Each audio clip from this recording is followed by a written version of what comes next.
How's the last week been for you, David, in terms of a lot of noise going around? Are you able to just push that aside and just not listen to it? Yeah, it's something I've got zero social media, I've got no interest in that. My full focus is on preparing the boys as best I can.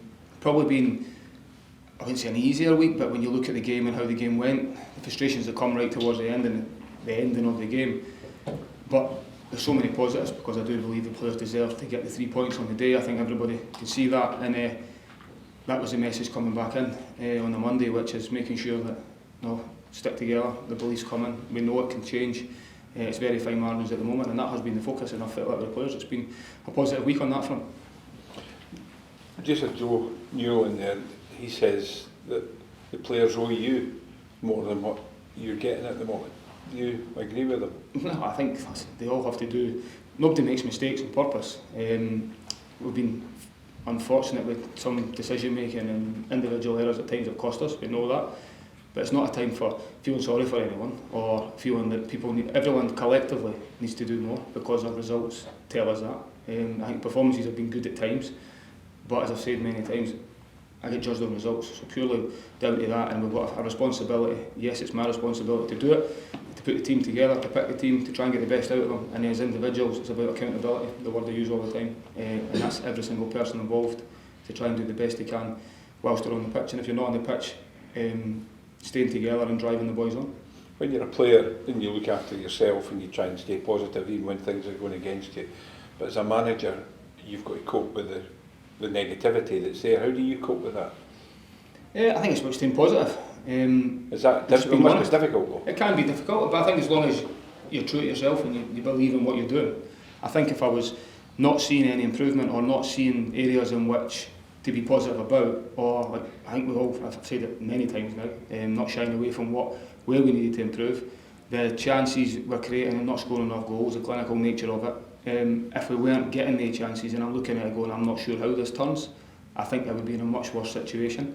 I've not got that at all, and probably the biggest thing for me and the pleasing aspect of it is how close the group is still.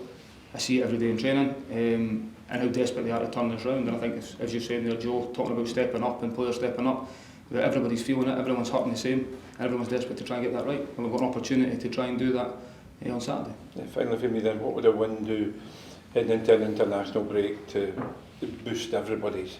It definitely does. I think especially if you look at the last sort of 3 results, especially the last one, it feels like a defeat at times, but we've not lost the game. I felt players deserve to go and get that win.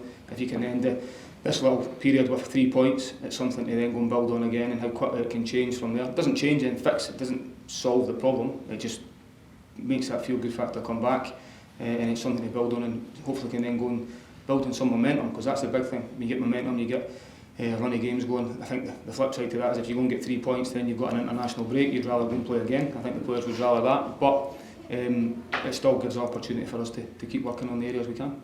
What can you as a coach try to do to attempt to address the late goals that are being conceded? I think, listen, the facts are there. We've conceded too many goals later on in games.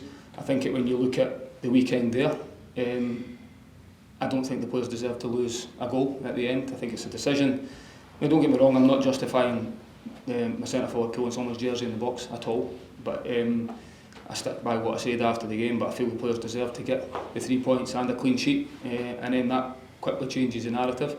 I think I could look for a number of excuses in all the goals we've lost, especially later on in games, and I've talked about individual errors or going down to yellow cards, silly decision making, but they are just excuses. At the end of the day, we know we need to be better, and that's the thing, when you are down there and the luck's potentially going, you're not getting the rub of the green, you need to be even better in these moments, and you need to learn from them every single time. And I think we have done that across the piece. It's down to like a mental strength that they need to have in these final moments. I think it goes right through the whole team, because even if you think about the chances we're missing earlier on in games as well, then you need to look at the opposition. Whilst the game stays 1-0, teams are going to throw everything at it later on in games, force you to defend maybe areas in which they maybe hadn't already done. But as a collective, because if you have an opportunity earlier on in games and to go and put the game to bed, that's just every bit as important as a defender getting put under the gun in the last sort of 5 minutes of games.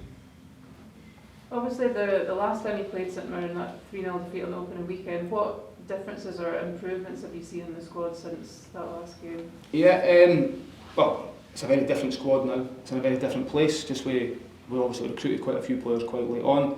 Quite a few players weren't fit and ready to play when they first came in. Probably say we're getting towards that period now where the group's been together for a while. Obviously with Boyle and Joe sort of missing out on injury for a period was probably ones we didn't expect, but we always knew there was going to be a little bit of inconsistencies with team selection with new players coming and joining, and then when you look at the actual game in isolation, it was a 15-minute sort of period, one straight after half time, in a game where I thought we dominated the first half, didn't take a chance in the game, and then a poor mistake, second goal, and off the back of that we ended up 3-0 down in the space of a 10-minute period where we had real control and a good away performance up to that point. There's many lessons to take from that, and I think they're a very different side now as well, as they will be, because they've played another 10-12 games, so that's a good game for us to look forward to, and it'll be a difficult one. Your team news, David, who's in or out? And it'll be a similar squad to what it was previously. Dwight Gale's getting closer, Chris Cadden, both been back training this week. We'll just see how they've gone, and we're just assessing Lewis Miller as well. So he came off at the 60-minute mark against Dundee United, and we'll just see how he is.